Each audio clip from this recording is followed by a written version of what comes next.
அவர் என்றும் என்னோடு இருக்கிறார். தண்ணீர் மீது நடந்தார், அவர் காற்றையும் கடலையும் அதட்டினார். உயிர்த்தெழுந்த தேவனவர், அவர் என்றும் என்னோடு இருக்கிறார். அவரே என்னை என்றும் காண்பவர், அவரே என்னை என்றும் நடத்துவார். அவரே என்னோடு இருப்பவர், அவரே என்னை என்றும் காண்பவர். அவரே என்னை என்றும் நடத்துவார். அவரே என்னோடு இருப்பவர். அவரே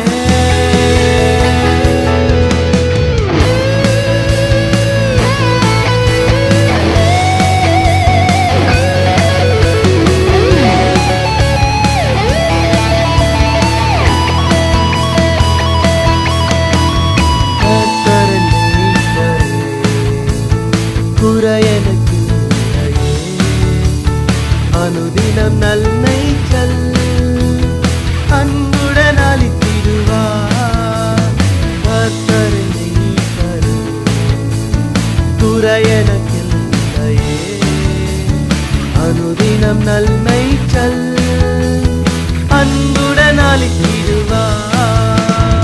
என்னையால் என் தலையை இன்பமய அபிஷேகம் செய்கிறார் என் தேவன். உள்ளமே பொங்கிடுதே, என்னையால் என் தலையை இன்பமய அபிஷேகம் செய்கிறார் என் தேவன். உள்ளமே பொங்கிடுதே. அவரே என்னை என்று காண்பவர், அவரே என்னை என்று நடத்துவார். அவரே என்னோடு இருப்பவர். அவரே அவரே என்னை என்று காண்பவர். அவரே என்னை என்று நடத்துவார். அவரே என்னோடு இருப்பவர். அவரே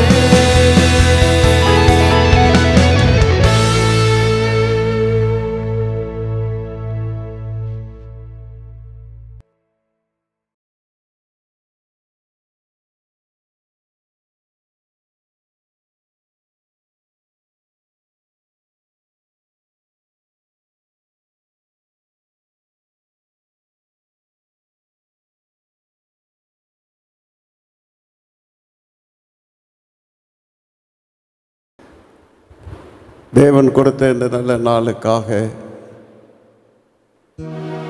இந்த ஓய்வு நாள் தேவன் நமக்கு தருகிற அவருடைய வார்த்தை, அவருடைய சமூகம், நித்தமும் அவருடைய சமூகத்திலே நாம் தேற்றப்படுவதற்காக வாயின் வார்த்தைகளும் இருதயத்தின் தியானமும் உம்முடைய சமூகத்தில் பிரீதியாக இருப்பதாக என்று சங்கீதக்காரன் சொன்னது போல், இப்படிப்பட்ட ஒரு ஆராதனை தேவனுடைய சமூகத்திலே பிரீதியாக இருக்கும்.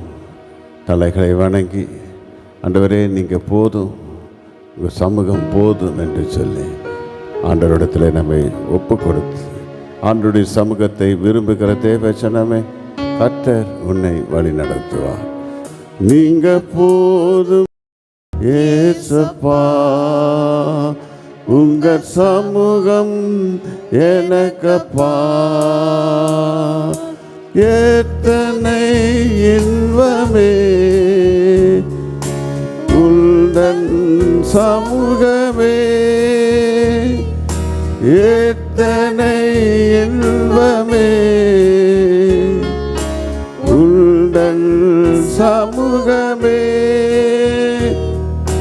உள்ளமும் உடலுமே உமக்காய் ஏங்குதே. உள்ளமும் உடலுமே உமக்காய் ஏங்குதே. நீங்க போதும் ஏசப்பா, உங்க சமூகம் எனக்கப்பா. நீங்க போதும் ஏசப்பா, உங்க சமூகம் எனக்கப்பா. புது பலன் தருகிறே, புது எண்ணெய் பொழுகிறே. புது பலன் தருகிறே, புது எண்ணெய் பொழுகிறே. திருமுகம் கண்டு நான் திருப்தியில் மூழ்குவே. உம் திருமுகம் கண்டு நான் திருப்தியில் மூழ்குவே. நீங்க போதும் ஏசப்பா, உங்க சமூகம் எனக்கப்பா. நீங்க போதும் ஏசப்பா, உங்க சமூகம் எனக்கப்பா. தேனிலும் இனிமையே தேவிட்டாத அமுதமே. தேனிலும் இனிமையே தேவிட்டாத அமுதமே. தேடியும் கிடைக்காத ஒப்பற்ற செல்வமே. தேடியும் கிடைக்காத ஒப்பற்ற செல்வமே. நீங்க போதும் ஏசப்பா,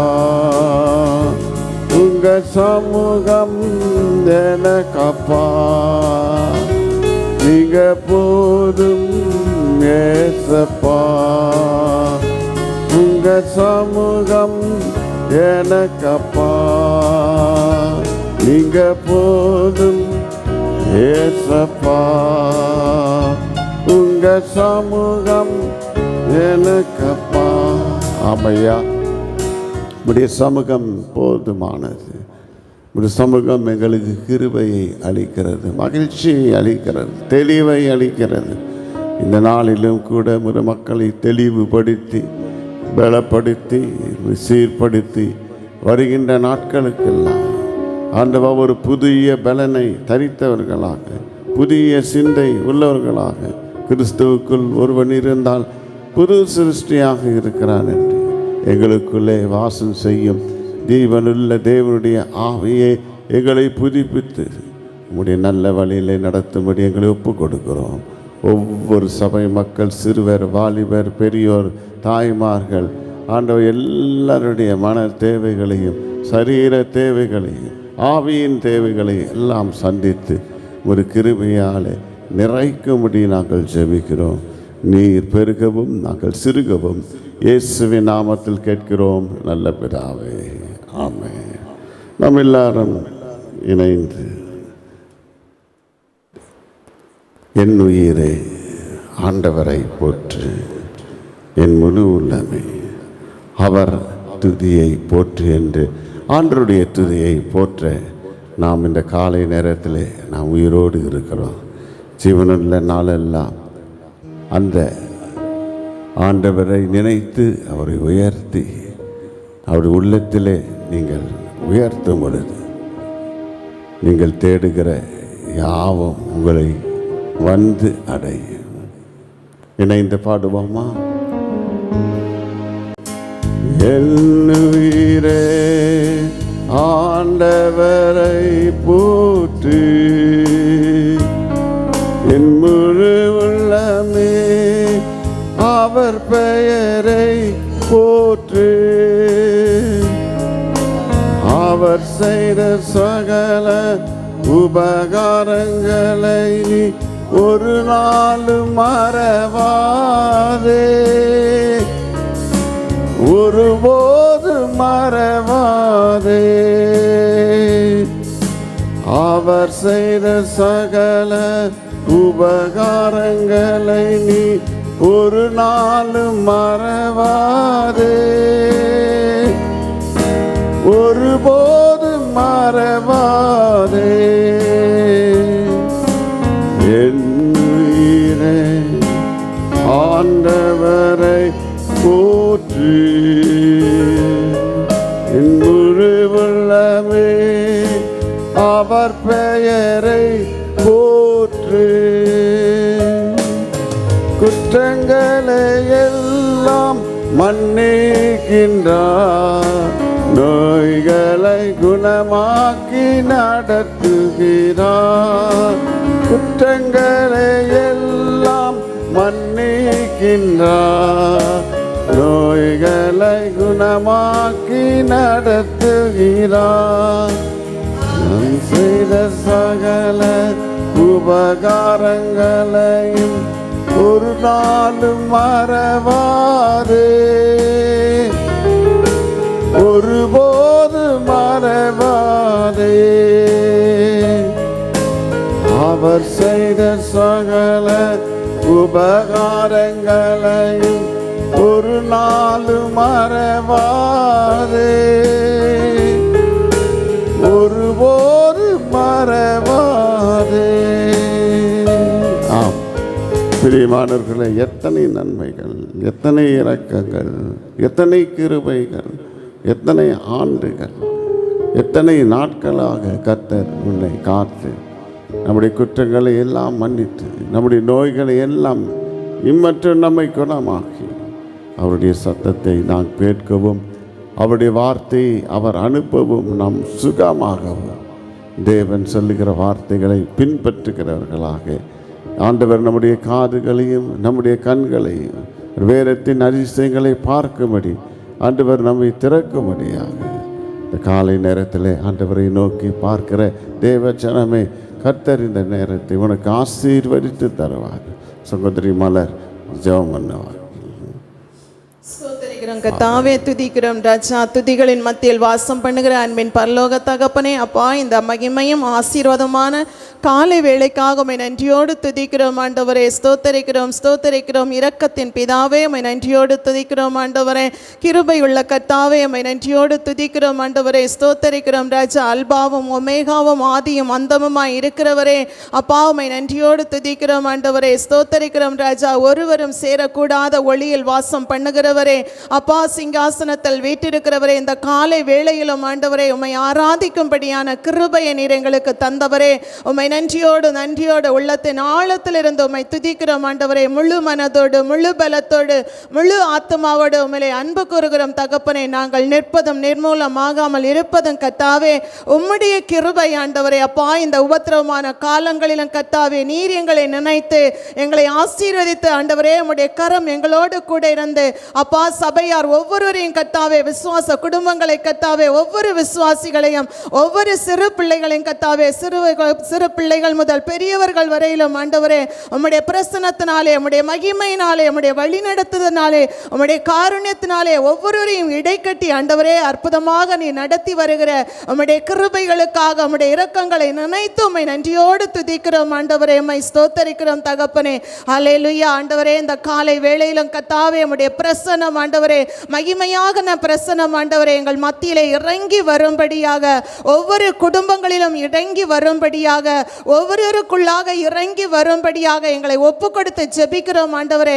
எங்களை தாழ்த்துகிறோம் ராஜா. உம்முடைய பிரசன்னத்தினாலே எங்களை நிரப்புங்க ஆண்டவரே.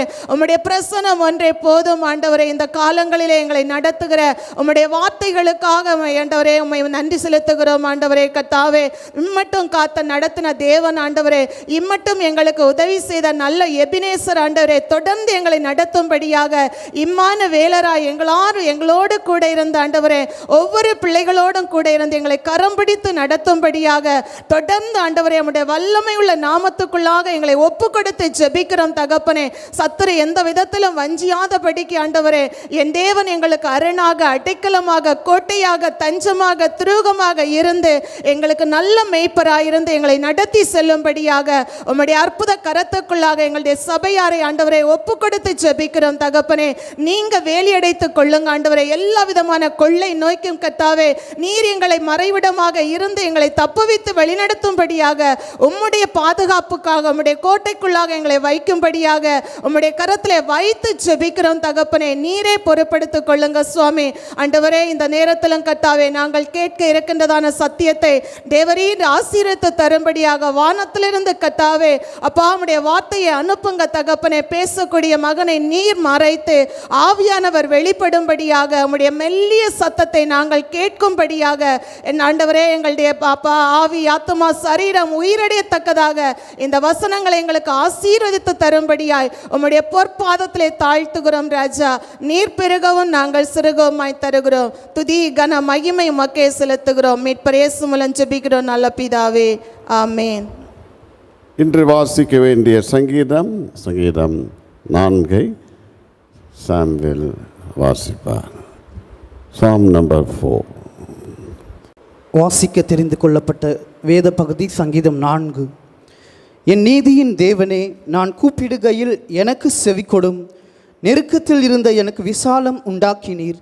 எனக்கு இறங்கி என் விண்ணப்பத்தை கேட்டருளும். மனுபுத்திரரே, எதுவரைக்கும் என் மகிமையை அவமானப்படுத்தி வீணானதை விரும்பி பொய்யை நாடுவீர்கள்? பக்தியுள்ளவனை கர்த்தர் தமக்காக தெரிந்து கொண்டார் என்று அறியுங்கள். நான் கர்த்தரை நோக்கி கூப்பிடுகையில் அவர் கேட்பார்.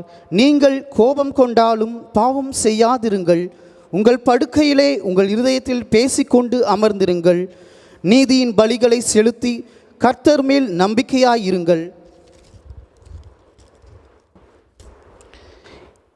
எங்களுக்கு நன்மை காண்பிப்பவன் யார் என்று சொல்லுகிறவர்கள் அநேகர். கர்த்தாவே, உம்முடைய முகத்தின் ஒளியை எங்கள் மேல் பிரகாசிக்க பண்ணும். அவர்களுக்கு தானியமும் திராட்சரசமும் பெருகி இருக்கிற காலத்திலே சந்தோஷத்தை பார்க்கிலும் அதிக சந்தோஷத்தை என் இருதயத்தை தந்தீர். சமாதானத்தோடு படுத்துக்கொண்டு நித்திரை செய்வேன். கர்த்தாவே, நீர் ஒருவரே என்னை சுகமாய் தங்க பண்ணுகிறீர். ஆமேன். ஆமென்.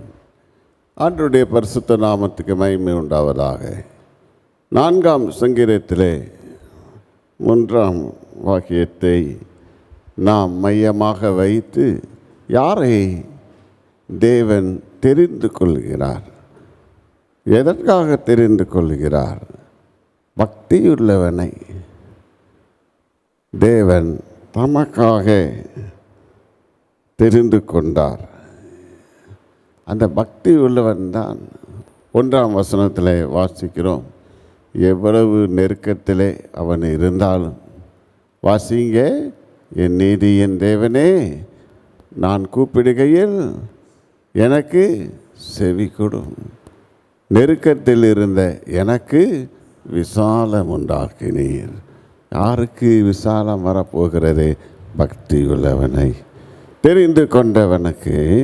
எவ்வளவு நெருக்கத்தில் நீங்கள் இருந்தாலும் சரி, உங்களுக்கு ஒரு விசாலம். Are you chosen?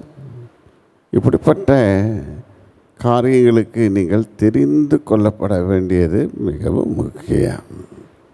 இந்த ஆசீர்வாதங்களை எல்லாம் நீங்கள் தொடர்ந்து பார்ப்பீர்கள் என்றால் ஏன் இந்த ஆசீர்வாதம் தடைப்படுகிறது என்பதை குறித்து 2ஆம் வசனத்திலே வாசிக்கிறோம். மனுபுத்திரரே, எதுவரைக்கும் என் மகிமையை அவமானப்படுத்தி வீணானதை விரும்பி பொய்யை நாடுவீர்கள்? பார்த்தீர்களா? தேவனுக்கு செலுத்த வேண்டிய மகிமையை செலுத்தாமல் வீணானதை விரும்பி பொய்யை அநேக மக்கள் நாடிக்கொண்டிருக்கிறார்கள். இவர்கள் பக்தி உள்ளவர்கள் அல்ல.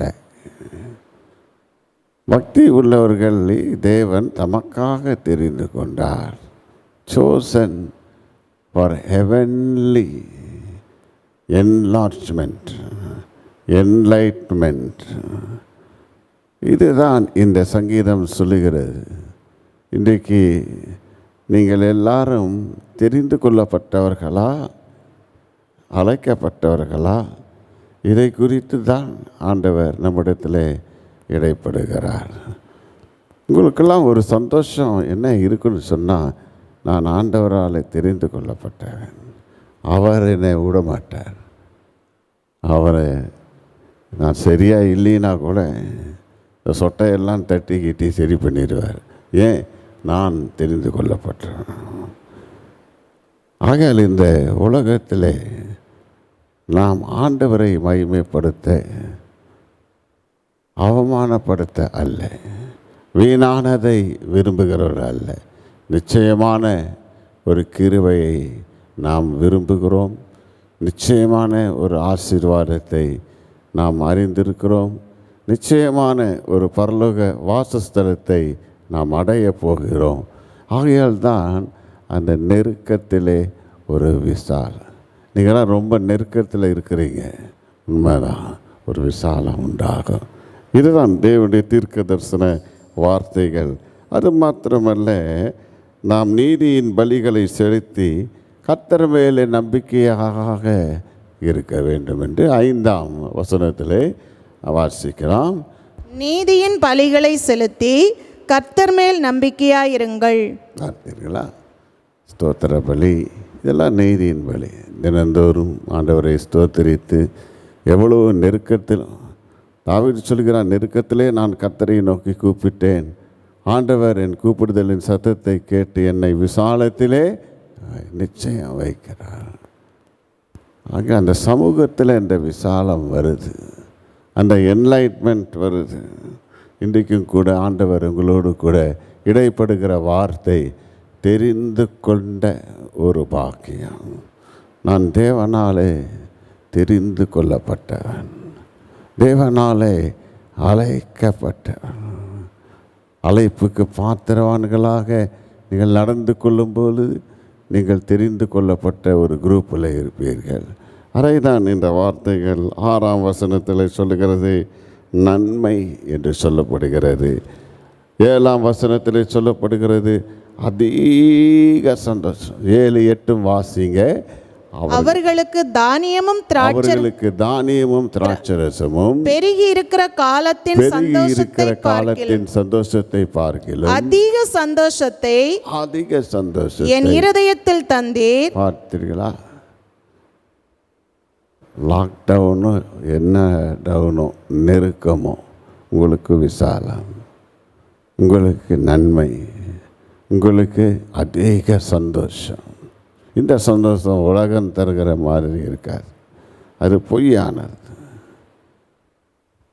அது தனக்கு மகிமையை கொடுக்கும், உலக மகிமை. ஆனால் இது தேவனுக்கு மகிமை.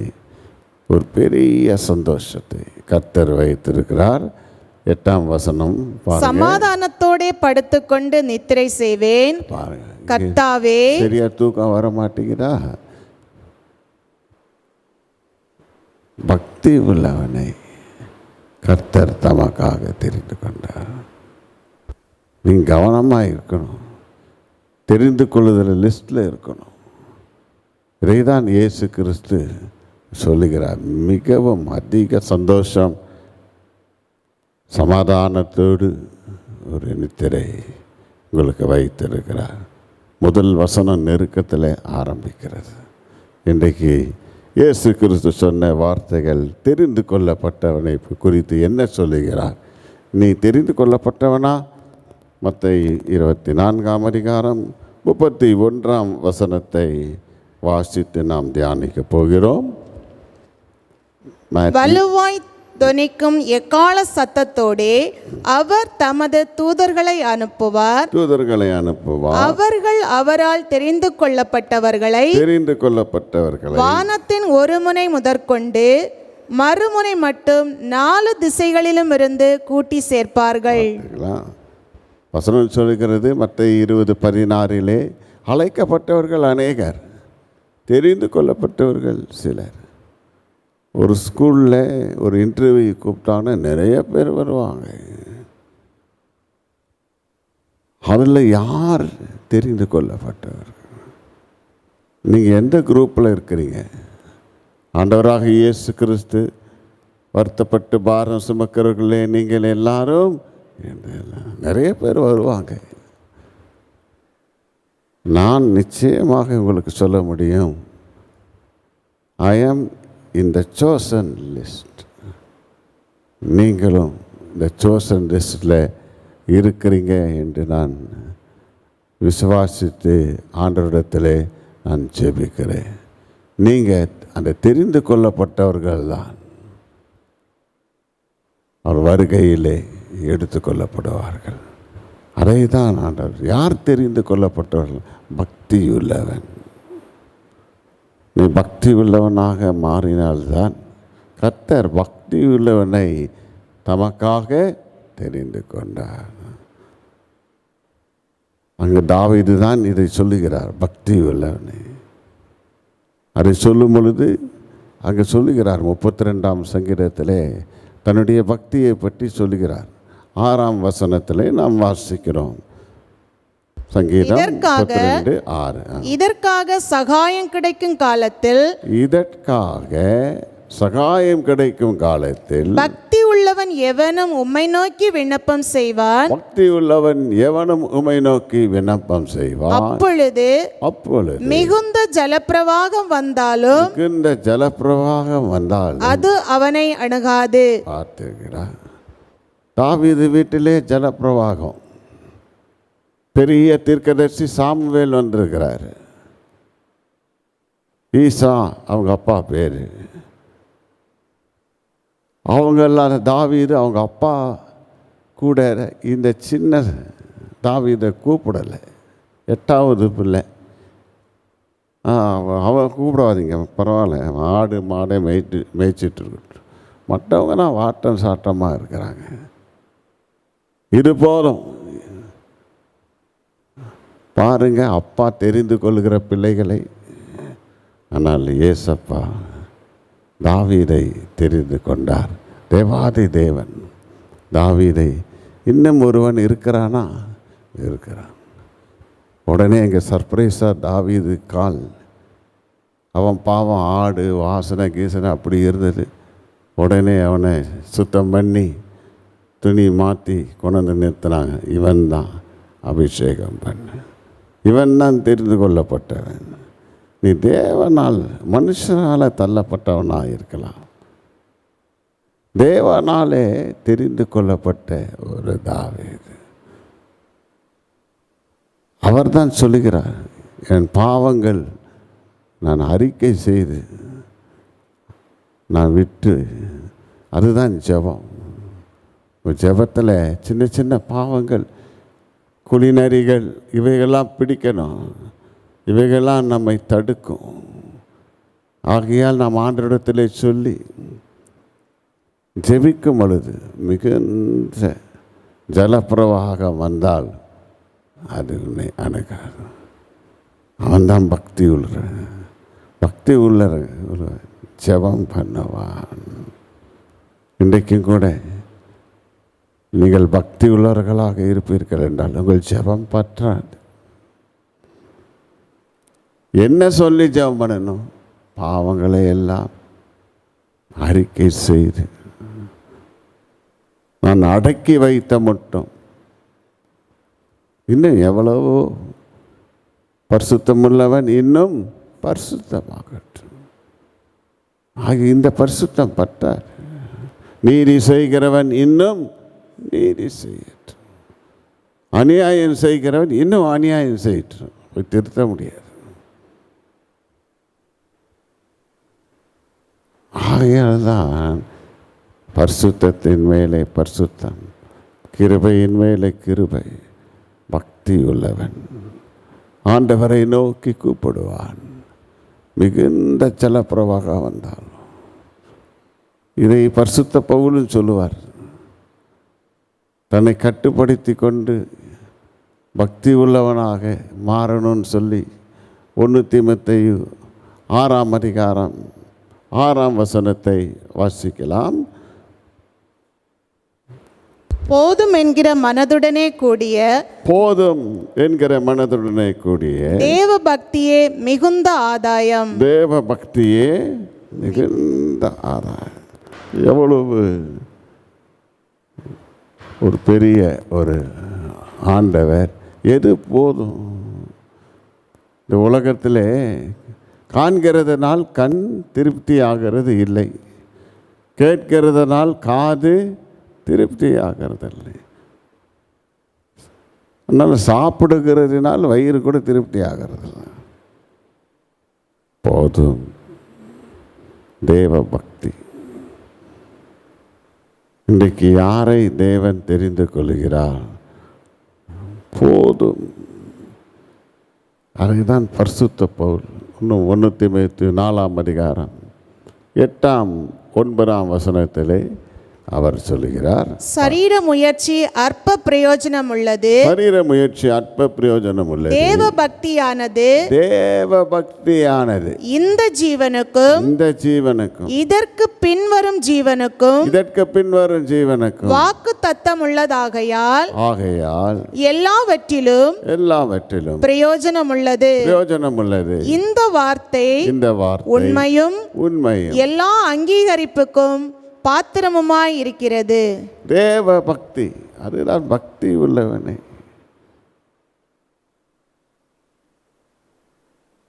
ரொம்ப பேர் பேசாம இருப்பாங்க. என்ன பேசணும்? அது பேசணும். பாவங்களை அறிக்கை செய்ய, தேவனுக்கு முன்பாக உண்மையாக இருக்கணும். உள்ளத்தில் உண்மையாக இருக்க விரும்புகிறேன். உள்ளேயும் வெளியேயும் புறம்பையும் உள்ளேயும் ஒரே மாதிரி. அது தேவனுடைய சமூகத்தில் நீ ஜெபம் பண்ணினால் மாத்திரம்தான். அதுக்குதான் அவர்கள் கபடற்ற அவர்கள்தான் பக்தி உள்ளவர்கள். தேவனுடைய பிள்ளைகளே, be in the chosen list. நீ தெரிந்து கொள்ளப்பட்ட லிஸ்டில் இருக்கிறாய். நீ கவனமாய் இரு. இயேசு கிறிஸ்து வரும்போது வலுவாய் எக்காலம் தொனிக்கும். அப்பொழுது தெரிந்து கொள்ளப்பட்டவர்களை அவர் கூட்டி சேர்ப்பார். பக்தியுள்ளவனை தமக்காக தெரிந்து கொண்டான். It's a reciprocal. தேவன் அழைத்தது உண்மை, தேவன் உன்னை தெரிந்து கொண்டது உண்மை.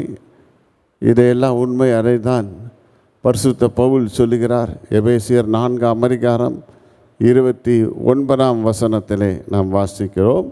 வாசிங்கள். கெட்ட வார்த்தை ஒன்றும் உங்கள் வாயிலிருந்து புறப்பட வேண்டாம். கெட்ட வார்த்தை ஒன்றும் உங்கள் வாயிலிருந்து புறப்பட வேண்டாம். பக்தி விருத்திக்கு ஏதுவான, அங்க கவனிங்க, பக்தி விருத்திக்கு ஏதுவான நல்ல வார்த்தை உண்டானால் அதையே கேட்கிறவர்களுக்கு பிரயோஜனம் உண்டாகும்படி பேசுங்கள். எது பக்தி விருத்தி? நம்ம பேசும்போது கவனமாக இருக்கணும். கெட்ட வார்த்தை ஒன்றும் உங்கள் வாயிலிருந்து புறப்படலாம். பக்தி வாயினால் தவறுகிறோம், கரெக்ட் பண்ணணும் தான். அப்படி அந்த வார்த்தைகள் எல்லாம் பக்தி விருத்தியை கொண்டு வருகிறதா?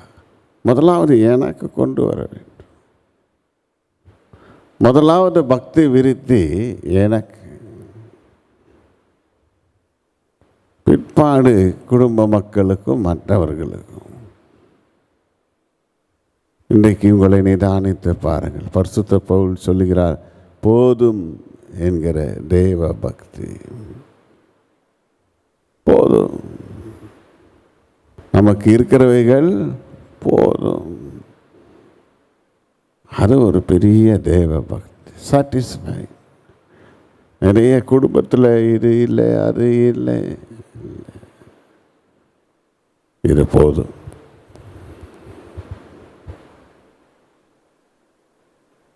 அந்த பக்தி அவர் போதுமானவராயிருக்கிறார்.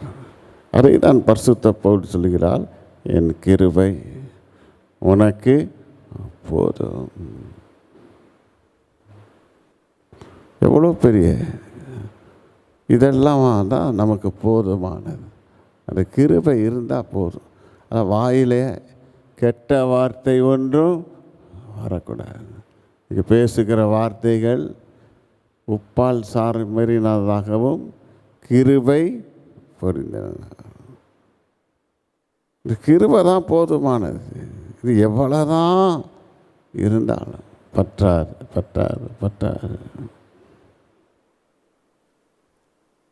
இருக்கிறதிலேயே போதுமான போதும். அவர்கள்தான் தெரிந்து கொள்ளப்பட்டவர்கள்.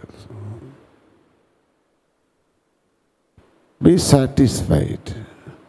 அதுதான் கண்மலையின் தேனினால் உன்னை திருப்தி ஆக்குவார். உச்சிதமான கோதுமையினால் உன்னை திருப்தி ஆக்குவார். இது ஒரு பெரிய திருப்தி. சாதாரண ஒரு உணவு இருந்தால் போதும். இந்த 10-15 ஐட்டம் வச்சா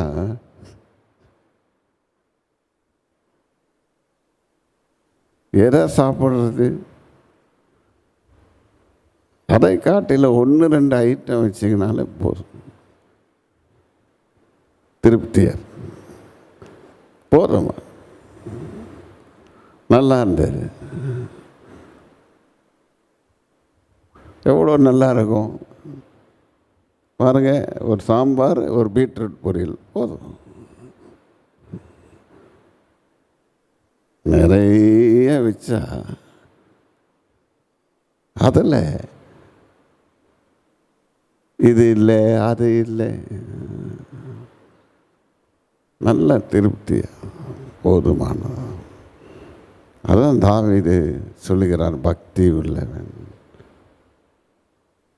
பக்தி உள்ளவனை கர்த்தர் தெரிந்து கொண்டார். பரிசுத்த பவுல் சொல்கிறார், தேவ பக்தி போதும் என்கிற தேவ பக்தி. இன்றைக்கும் கூட இப்படிப்பட்ட பரிசுத்த பவுல் பாருங்கள், அடிக்கடி அவருடைய வார்த்தைகள் எல்லாம் இந்த லெட்டர்லாம் எழுதுவார். கர்த்தராகிய இயேசு கிறிஸ்துவின் நாமத்தினாலே உங்களுக்கு கிருபையும் சமாதானமும் பெருகுவதாக. அப்போ லெட்டர் முடிக்கிற சமயத்தில் அதே வார்த்தை, கர்த்தராகிய இயேசு கிறிஸ்துவின் கிருபை உங்களோடு கூட இருப்பதாக. இதுதான் போதும். என்னதான் உங்களுக்கு இருந்தாலும் அந்த கிரேஸ், அந்த கிருபை இருந்தால் போதும். எவ்வளோ பெரிய போதுமானது. இதை நீங்கள் இந்த கிருபைக்காக ஜெபம் பண்ணுங்க. ஆண்டவரே, ஒரு கிருபை எனக்கு போதும். எவ்வளோ பக்தர்கள் அந்த கிருபைக்காக தம் கிருபை பெரியதல்லோ, அதை விட பெரிதானது அரிதானதும் கூட. அந்த காலை தோறும் அந்த கிருபை எப்படி இருக்குது? புதிதாக. அந்த கிருபை நாம் தேட வேண்டும், நாட வேண்டும். எவ்வளோ பெரிய கிருபை கர்த்தர் உங்களுக்கும் எனக்கும் கொடுத்திருக்கிறார். தம் கிருபை பெரிதல்லோ, எம் ஜீவனிலும் அதே இம்மட்டும் காத்ததுவே இன்னும் தேவை கிருபை தாருமே, இன்னும் தேவை கிருபை தாருமே. தாழ்மை உள்ளவரிடம் தங்கிடுதே கிருபை, தாழ்மை உள்ளவரிடம் தங்கிடுதே கிருபை வாழ்நாளெல்லாம் அது போதுமே சுகமுடன் தம்பலமுடன் வாழ்நாளெல்லாம் அது போதுமே சுகமுடன் தம்பலமுடன் சேவை செய்ய கிருபை தாருமே சேவை செய்ய கிருபை தாருமே. அந்த கிருபை போதும் வாழ்நாள் எல்லாம். இந்த கிருபை நம்மை நடத்தும். ஜீவனுள்ள நாளெல்லாம் நன்மையும் கிருபையும் என்னை தொடரும். தேவன் எனக்கு நன்மையை வைத்திருக்கிறார். பரிசுத்த ஆவி பெரிய நன்மை. தேவனுடைய வார்த்தை பெரிய நன்மை. இந்த கிருபை உங்களை சூழ்ந்து கொண்டிருக்கிறது. நம்முடைய எல்லா சபை மக்களை சூழ்ந்து கொண்டிருக்கிறது. ஆகையால் இந்த காலை நேரத்தில் தெரிந்து கொள்ளப்பட்ட ஜனங்களாக பக்தி உள்ளவர்களாக இருங்கள். நல்ல வார்த்தைகளே உங்கள் வாயினால் சொல்லுங்கள். அவிசுவாசமான வார்த்தைகள் அப்படி இப்படி இந்த குழப்பங்கள்லாம் வரும். ஆனால் பக்தி உள்ளவன் எவனும் கர்த்தரை நோக்கி விண்ணப்பம் பண்ணுவான். தெளிவு வரும். ஜலப்பிரவாகம் எல்லாம் போயிடும். இதை தான் இந்த வசனங்கள் சுட்டி காட்டுகிறது. என்னால் நீங்கள் உங்களை தெரிஞ்சு கொள்ளவில்லை. இயேசு கிறிஸ்து யோவான் 15ஆம் அதிகாரம் 16ஆம் வசனத்தில் சொல்லுகிறார். வாசிங்கள். நீங்கள் என்னை தெரிந்து கொள்ளவில்லை, நான் உங்களை தெரிந்து கொண்டேன். நீங்கள் என் நாமத்தினாலே பிதாவை கேட்டுக்கொள்வது எதுவோ அதை அவர் உங்களுக்கு கொடுக்கத்தக்கதாக நீங்கள் போய் கனி கொடுக்கும் படிக்கும் உங்கள் கனி நிலைத்திருக்கும் படிக்கும் நான் உங்களை ஏற்படுத்தினேன். பார்த்தீர்களா? நீங்கள் என்னை தெரிந்து கொள்ள. தாவீதா போய் கேட்டுக்கிட்டார் அப்பாவை? இல்லை. திடீர்னு அப்பா கூப்பிட்டு அனுப்பிச்சார். அது கூட சாமுவேல் சொன்னதினால் இன்னும் யாராவது ஒருவர் இருக்கிறாரா? அப்பாவும் தெரிந்து கொள்ளவில்லை. சாமுவேலே பார்க்குறாரு. இதுதான் சரியாக இருக்குவாரா, நல்லா இருக்காரே. ஆண்டவர் சொல்லுகிறார், ஆவியானார், இவன் அல்ல. மனுஷன் முகத்தை பார்க்கிறான், தேவனோ பக்தி பாருங்க இருதயத்தில், உள்ளத்தில். இன்றைக்கும் கூட உங்கள் பக்தி எப்படி இருக்கிறது? உண்மையாக இருக்கிறதா? உள்ளத்தில் இருக்கிறதா? போதும் என்கிற லெவல் இருக்கிறதா? கிருபை போதுமா?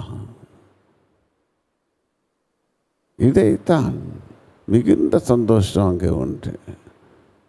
ஒவ்வொரு தேவனுடைய பிள்ளைகளுக்கும் தெரிந்து கொள்ளப்பட்டவர்களை அவர் சேர்த்து கொள்ளுகிறார். உன்னையும் அவர் வருகையிலே சேர்த்து கொள்ளுவார். அதனால் அழைக்கப்பட்ட லிஸ்டில் இருக்காதீங்க. அழைக்கப்பட்டவர்கள் அநேகர், தெரிந்து கொள்ளப்பட்டவர்களோ சிலர். நீங்கள் தெரிந்து கொண்டீங்கன்னா பரிசுத்த ஆவியானவரே இயேசு கிறிஸ்துவே உங்களுக்காக அவர் வேண்டுதல் செய்கிறார்.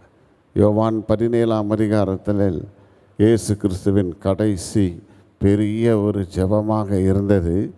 உலகத்திலே அவர் பாடுபடுவது போவதற்கு முன்பதாக 9ஆம் வசனத்தை வாசிங்கள். நான் அவர்களுக்காக வேண்டிக் கொள்ளுகிறேன், உலகத்துக்காக வேண்டிக் கொள்ளாமல் நீர் எனக்கு தந்தவர்களுக்காக வேண்டிக் கொள்ளுகிறேன். பார்த்தீர்களா? 6ஆம் வசனத்தை வாசிக்கலாம். நீர் உலகத்தில் தெரிந்தெடுத்து போதும் பாருங்க, யாருக்காக இயேசு ஜெபம் பண்ணுகிறார்?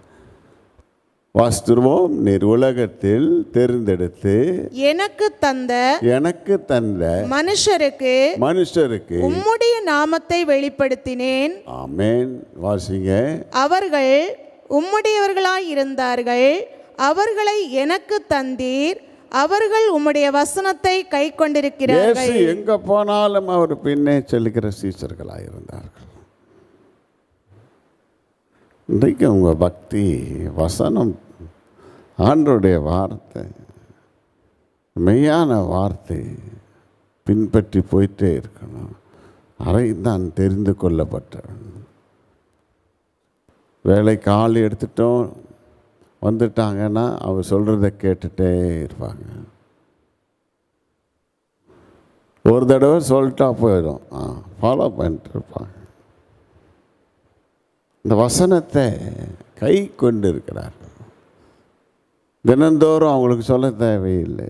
பைபிள் வாசி, ஜெபம் பண்ணு, பாட்டு பாடு, உனக்காக இயேசு கிறிஸ்து ஜெபம் பண்ணி கொண்டிருக்கிறார். அதே அதிகாரத்தில் 11ஆம் வசனத்தையும் 12ஆம் வசனத்தையும் வாசிக்கலாம். நான் இனி உலகத்தில் இரேன், இவர்கள் உலகத்தில் இருக்கிறார்கள். உலகத்தில் இருக்கிறார்கள், நான் உம்மிடத்திற்கு வருகிறேன். பரிசுத்த பிதாவே, பரிசுத்த பிதாவே, நீர் எனக்கு தந்தவர்கள், நீர் எனக்கு தந்தவர்கள் நம்மை போல ஒன்றாய் இருக்கும்படிக்கு, நம்மை போல ஒன்றாய் இருக்கும்படி நீர் அவர்களை உம்முடைய நாமத்தினாலே காத்துக்கொள்ளும். நான் அவர்களுடனே கூட உலகத்தில் இருக்கையில் அவர்களை உம்முடைய நாமத்தினாலே காத்துக்கொண்டேன். நீர் எனக்கு தந்தவர்களை, நீர் எனக்கு தந்தவர்கள்.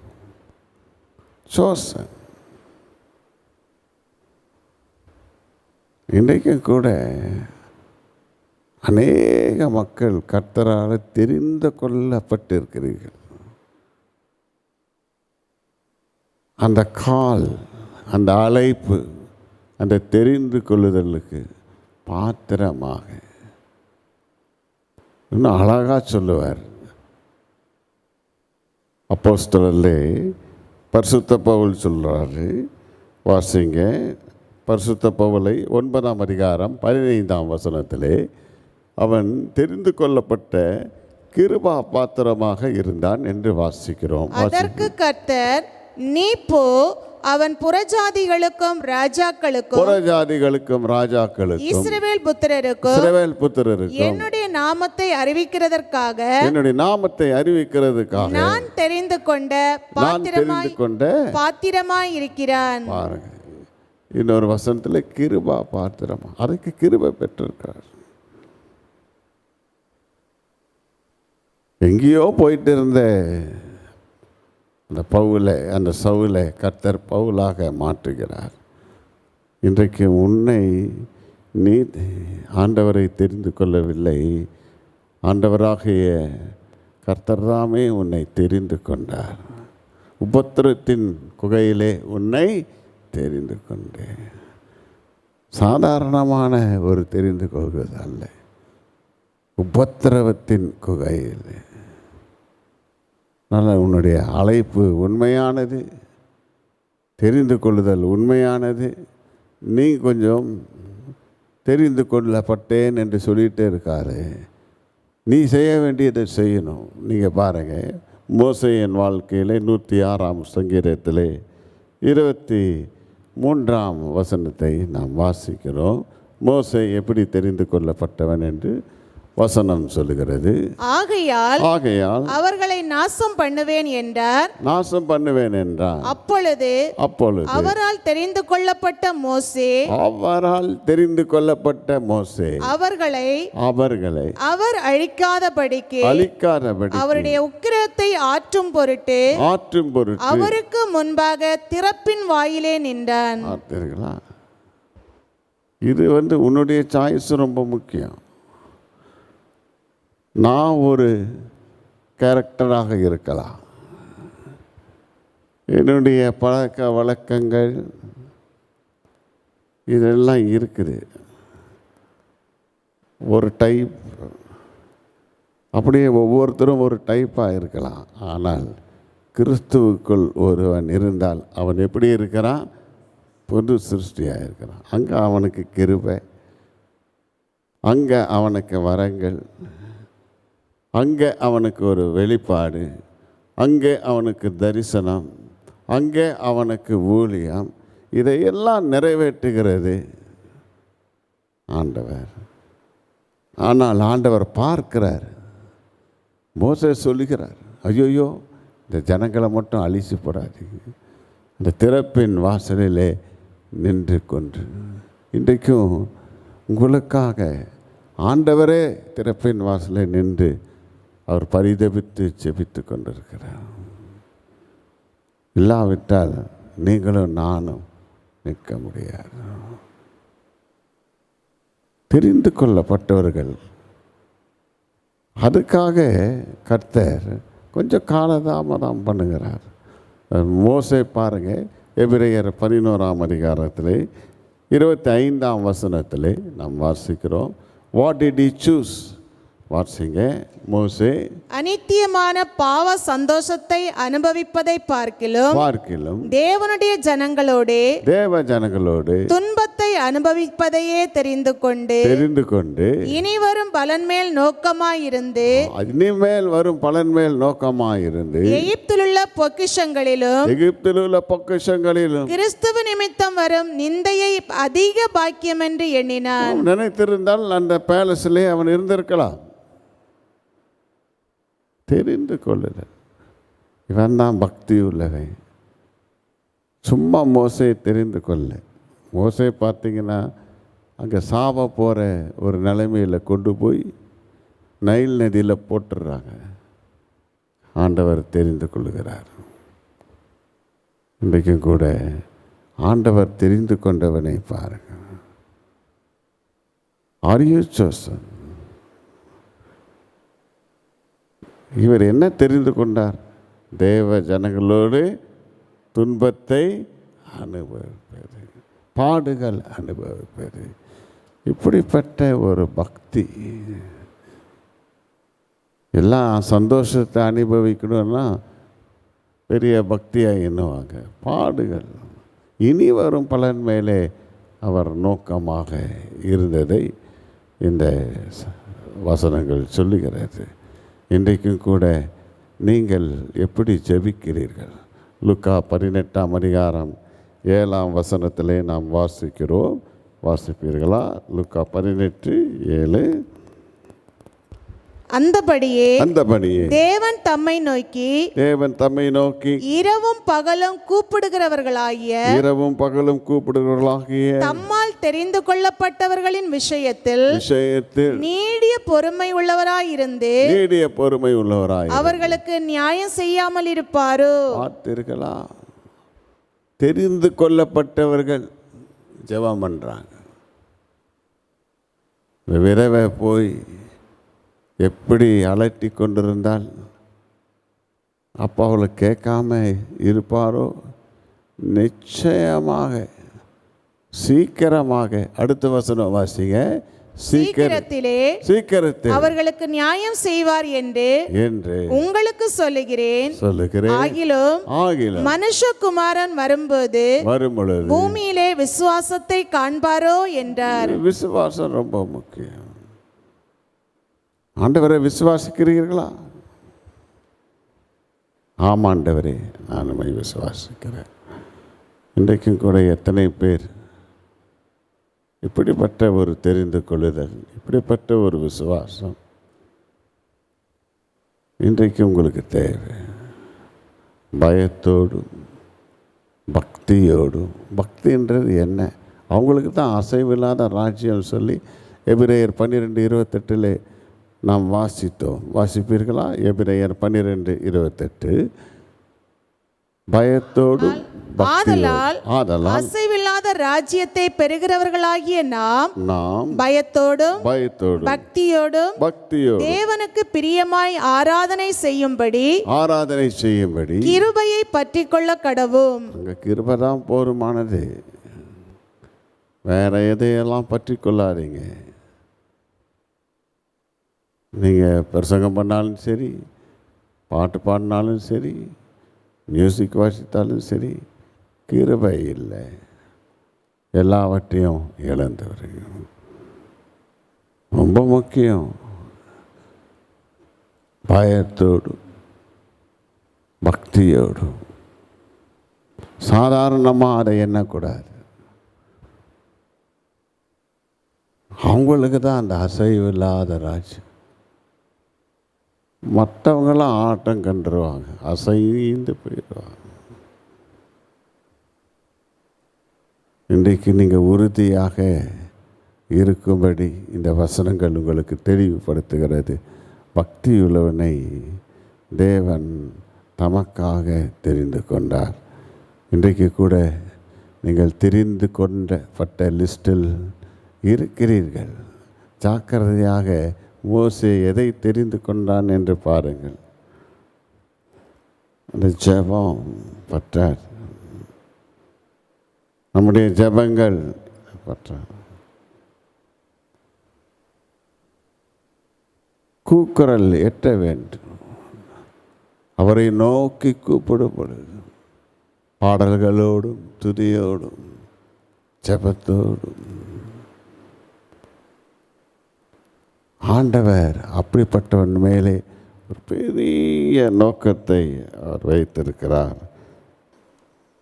17ஆம் அதிகாரம் 14ஆம் வசனம். 17ஆம் அதிகாரம் வெளிப்படுத்தல் 14ஆம்.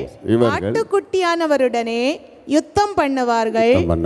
ஆட்டுக்குட்டியானவர் கர்த்தாதி கர்த்தரும் ராஜாதி ராஜாவுமாய் இருக்கிறபடியால் அவர்களை ஜெயிப்பார். அவரோட கூட இருக்கிறவர்கள் அழைக்கப்பட்டவர்களும் தெரிந்து கொள்ளப்பட்டவர்களும் உண்மை உள்ளவர்களுமாய் இருக்கிறார்கள் என்றார். முக்கியம், நீங்க உண்மையாய் இல்லாவிட்டால் அவரோடு கூட இருக்கிறவர்கள்,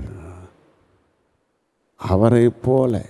என்னுடைய கேரக்டர் வேறு, ஆனால் இயேசு கிறிஸ்துவின் ஆவி, வார்த்தை, கிருபை எனக்குள் பிரவேசிக்கும் பொழுது உண்மை உள்ளவனாக அழைக்கப்பட்டவன் தான், தெரிந்து கொள்ளப்பட்டவன் தான், உண்மை உள்ளவர்களுமாக இருக்கிறார்கள். இன்றைக்கு தேவன் உள்ளத்திலே உண்மை. அதை தான் தாவீதை பார்த்து சொல்கிறார், என் இருதயத்துக்கு உள்ளத்தில் உண்மையாக இருக்கணும். அதை தேவன் விரும்புவார். அவன் தான் பக்தி உள்ளவன். அவன் ஜெபம் பண்ணும் பொழுது ஆண்டவர் கேட்பார். உன் ஜெபத்தை கேட்கணுமா? நீ ஆண்டவரிடத்தில் உண்மை உள்ளவனாக இரு. பார்வைக்கு உண்மை அல்ல. தாவீது உண்மை உள்ளவனாக. இந்த சங்கீதம் 89 பார்த்தீங்களா எப்படி ஆண்டவர் தாவீதை தெரிந்து கொண்டார் என்று வாசிக்கிறோம். 3ஆம் வசனம், 4ஆம் வசனம், 19ஆம் வசனம், 20ஆம் வசனம். என்னால் தெரிந்து கொள்ளப்பட்டவனோடே உடன்படிக்கை பண்ணி என் தாசனாகிய தாவீதை நோக்கி என்றென்றைக்கும் உன் சந்ததியை நிலைப்படுத்தி. தெரிந்து கொள்ளப்பட்டவனோடு தான் ஆண்டவர் ஒரு நம்பிக்கையாக உறுதியாக உடன்படிக்கை வைக்க முடியும். இன்றைக்கு கூட ஒரு அக்ரிமெண்ட்டு ஆண்டவருக்கும் உனக்கு. நீ அந்த தெரிந்து கொள்ளப்பட்ட லிஸ்டில் இருக்கணும். சோசன். எங்களுக்கெல்லாம் நல்லா தெரியும், அங்கேயும் இங்கேயும் போனால் கூட ஆண்டவர்களை சரிப்படுத்தி ஒழுங்குபடுத்துவார். We are chosen for a particular cause, particular work. அது மேலே ஆண்டவரை பார்த்து கிருபை மேலே கிருபை பெற்று அதை செய்து கொண்டே போய்கொண்டே இருக்க வேண்டும். அதை தான் இந்த வசனங்கள் சொல்லுகிறது. 19-20 வாசியுங்கள். அப்பொழுது நீர் உம்முடைய பக்தனுக்கு தரிசனமாகி சகாயம் செய்யத்தக்க சக்தியை ஒரு சௌரியவான் மேல் வைத்து ஜனத்தில் தெரிந்து கொள்ளப்பட்டவனை உயர்த்தினேன். என் தாசனாகிய தாவீதை கண்டுபிடித்தேன். என் பரிசுத்த ஸ்தலத்தினால் அவனை அபிஷேகம் பண்ணினேன். ரொம்ப சந்தோஷப்படுவார். கர்த்தர் உங்களுக்கு கொடுத்த ஒரு வேலையை நீங்கள் செஞ்சிட்டீங்கன்னா ரொம்ப சந்தோஷம். ஏன் அது ஆண்டவர் சொன்னார், அன்னைக்குள்ளே செய்து முடிக்கணும். செஞ்சு பாருங்க, எவ்வளோ பெரிய சந்தோஷம், எவ்வளோ பெரிய சமாதானம். அதுக்கு தான் அதிக சந்தோஷம். அவனுக்கு தான் சமாதானத்தோடு ஒரு நித்திரை. இந்த உலகத்தில் பல விதமான பாடங்கள் இருக்கிறது. வசனம் சொல்லுகிறது, உலகம் உங்களை பகைக்கும். நீங்கள் எல்லாராலும் பயக்கப்படுகிறீர்கள். தேவ பக்தியாய் நடக்க விரும்புகிறவர்கள் யாவரும் துன்பப்படுவார்கள். இதெல்லாம் இருக்கு. ஆனால் அதில் வருகிற ஒரு மகிமை, ஒரு சந்தோஷம், ஒரு பெரிய கிருபை எதிலேயும் இல்லை. எபேசியர் 1:12 வாசிக்கலாம். எபேசியர் 1:12. தமது சித்தத்தின் ஆலோசனைக்கு தக்கதாக எல்லாவற்றையும் நடப்பிக்கிற அவருடைய தீர்மானத்தின்படியே நாங்கள் முன்குறிக்கப்பட்டு கிறிஸ்துவுக்குள் அவருடைய சுதந்திரமாகும்படி தெரிந்து கொள்ளப்பட்டோம். பார்த்தீங்களா, நான் துன்பப்படுறேன், ரொம்ப பாடா கஷ்டப்படுறேன். நீ தான் ஆண்டவருக்கு சுதந்திரம்லாம் வச்சிருக்காரு. இருங்க, கொஞ்சம் பொறுமையாக பெற்றுக்கொள்வீங்க. இன்னும் எவ்வளோ ட்ரைனிங் போக வேண்டியிருக்கு. இன்னும் பாதை வனாந்திர வழியாக போக வேண்டியிருக்கு. கர்த்தர் வச்சிருக்காரு. தெரிந்து கொள்ளப்பட்டவர்களுக்கு அந்த சுதந்திரத்தை வச்சிருக்காரு. 3 கொலோசியர் 12 வாசிக்கலாம். கொலோசியர் 3:12. ஆகையால் நீங்கள் தேவனால் தெரிந்து கொள்ளப்பட்ட பரிசுத்தர், பிரியருமாய் உருக்கமான இரக்கத்தையும் தயவையும் மனத்தாழ்மையும் சாந்தத்தையும் நீடிய பொறுமையும் தரித்து கொண்டு ஒருவரை ஒருவர் தாங்கி ஒருவர் பேரில் ஒருவருக்கு குறைபாடு உண்டானால் கிறிஸ்து உங்களுக்கு மன்னித்தது போல. எல்லாரும் சொல்லணும் இந்த வசனத்தை, கிறிஸ்து உங்களுக்கு மன்னித்தது போல. அவர் பாவம் செய்யலை, அவர் மேலே தப்பு இல்லை. ஆனால் முன்னாடி நிற்கிறவங்க, அவர் அடித்தவங்க, துப்புனவங்க, எல்லாம் குத்துனவங்க தப்பு செஞ்சாங்க. கிறிஸ்து பிதாவே இவர்களை மன்னி. சாதாரண மன்னிப்பு இல்லை. நீங்கள் சொல்லலாம், நான் ஒன்றுமே செய்யலை, நான் எதுக்கு போய் மன்னிப்பு கேட்கணும்? நீங்கள் தெரிந்து கொள்ளப்பட்ட லிஸ்ட்டில் இருக்கிறீங்க. கவனமாக இருங்க. மற்றவங்க எவ்வளவோ பண்ணட்டும், அது அவங்கள தான் அழிக்கும், உன்னை அழிக்காது. ஆனால் நீ போய் மன்னித்து அவர்களுக்காக வேண்டுதல் செய். கர்த்தர் உன்னை விடுதலையாக்குவார், உன்னை மன்னிப்பார். இப்படிப்பட்ட ஒரு பெரிய பாக்கியம் பேதுருவிலே சொல்லப்பட்டிருக்கிறது. 1 பேதுரு 1:2 வாசிக்கிறோம். பிதாவாகிய தேவனுடைய முன்னறிவிப்பின்படியே ஆவியானவரின் பரிசுத்தமாக்குதலினாலே கீழ்ப்படிதலுக்கும் இயேசு கிறிஸ்துவனுடைய இரத்தம் தெளிக்கப்படுதலுக்கும் தெரிந்து கொள்ளப்பட்ட பரதேசிகளுக்கு எழுதுகிறார். நீங்கள் யாரா? பரிசுத்தமாக்குதலினாலே. பரதேசி கூட அவனுக்கு கிருபையும் சமாதானமும். பரிசுத்தம் ரொம்ப முக்கியம். 2:9 நாம் வாசிக்கிறோம். ஆச்சரியமான ஒளிக்கு உங்களை வரவழைத்த தேவனுடைய புண்ணியங்களை அறிவிக்கும்படி வாசிப்பீர்களா? நீங்களோ உங்களை அந்தகாரத்தினின்று நம்முடைய ஆச்சரியமான ஒளியினிடத்திற்கு வரவழைத்தவருடைய புண்ணியங்களை அறிவிக்கும்படிக்கு தெரிந்து கொள்ளப்பட்ட சன்னதியும் ராஜரீகமான ஆசாரிய கூட்டமாயும் பரிசுத்த ஜாதியாயும் அவருக்கு சொந்தமான ஜனமாயும் இருக்கிறீர்கள். பார்த்தீர்களா? தெரிந்து கொள்ளப்பட்ட சந்ததி. You are not a ordinary generation. நீங்கள் கொஞ்சம் பயத்தோடு பக்தியோடு ஜபத்தோடு இந்த ஆராதனை வேளையிலே நம்ம ஒப்பு கொடுப்போம். ஆண்டவர் உங்களை தெரிந்து கொண்டார். பயப்படாதே, பாதிலி போதே, திகையாதே, கலங்காதே, திகையாதே, கலங்காதே. தண்ணீரை நீ கடக்கும் போது உன்னோடு கூட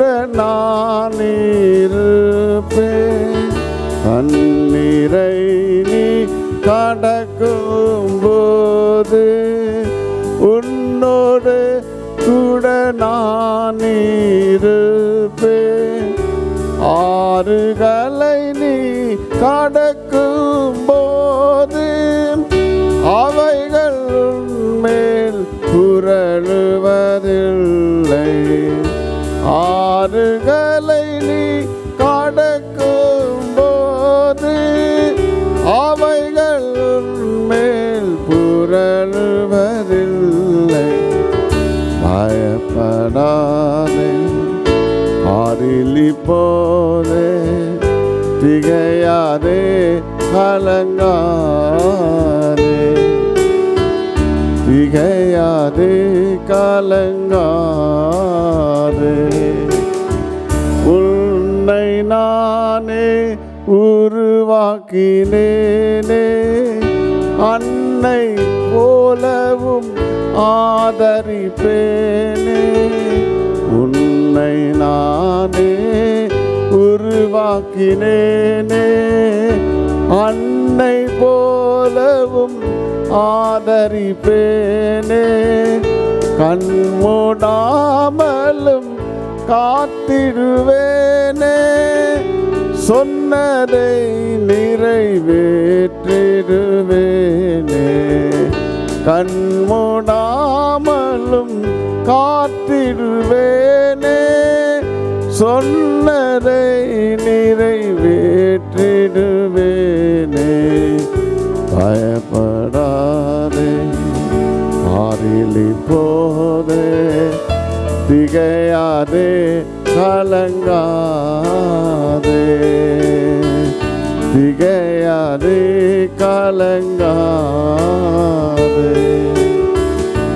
தெரிந்து கொண்ட தேவஜனமே, தெரிந்து கொண்டவர்களை தேவன் சேர்த்து கொள்கிறார்.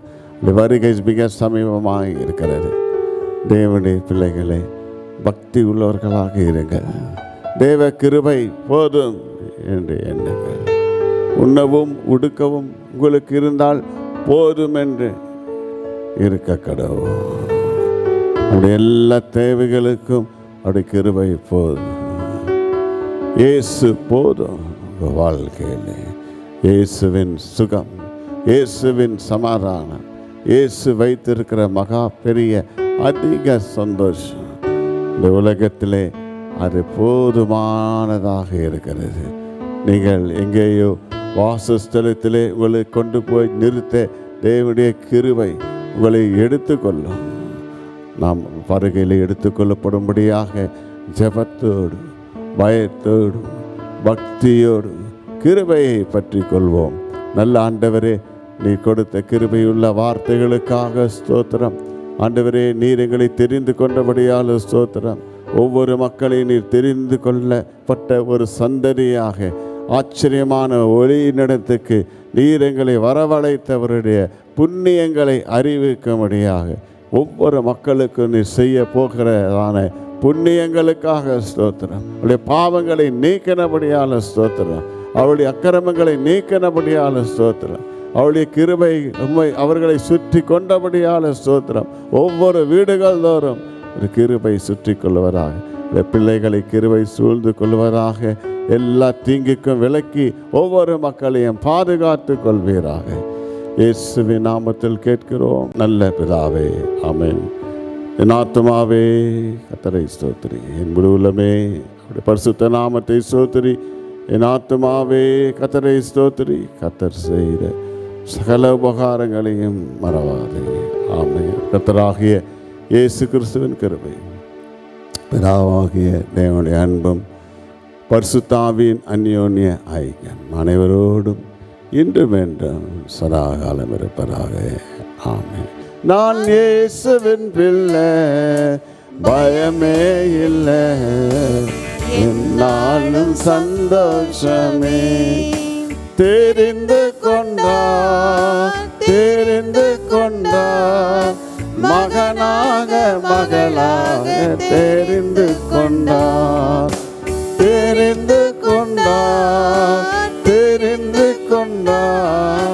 மகனாக மகளாக தெரிந்து கொண்டா. நான் இயேசுவின் பிள்ளை, பயமே இல்லை, நாளும் சந்தோஷமே.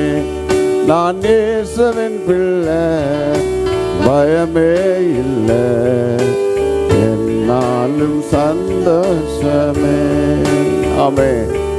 ஆண்டவர் உங்களை யாவரையும் ஆசீர்வதிப்பாராக. ஆமென்.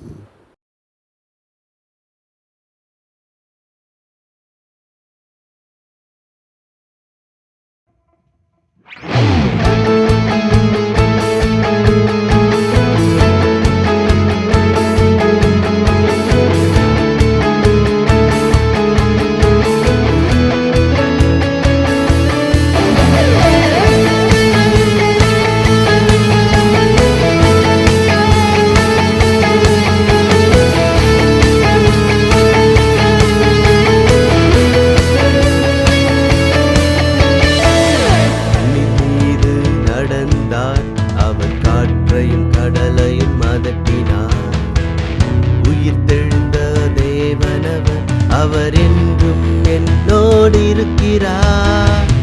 தண்ணீர் மீது நடந்தார், அவர் காற்றையும் கடலையும் அதட்டினார்.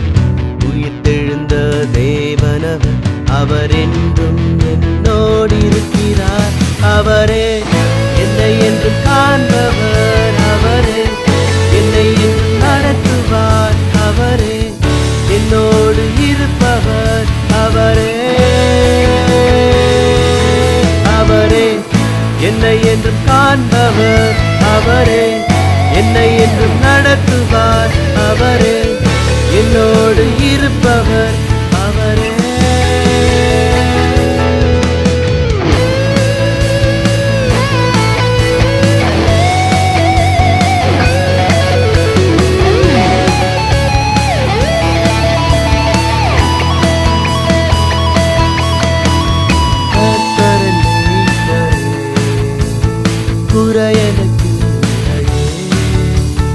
அனுதினம் நன்மை சொல், அன்புடன் அளித்திடுவார். கர்த்தரை குறையனக்கில்லையே, அனுதினம் நன்மை சொல், அன்புடன் அளித்திடுவார். என்னையால் என் தலையை இன்பமய அபிஷேகம் செய்கிறார் என் தேவன்.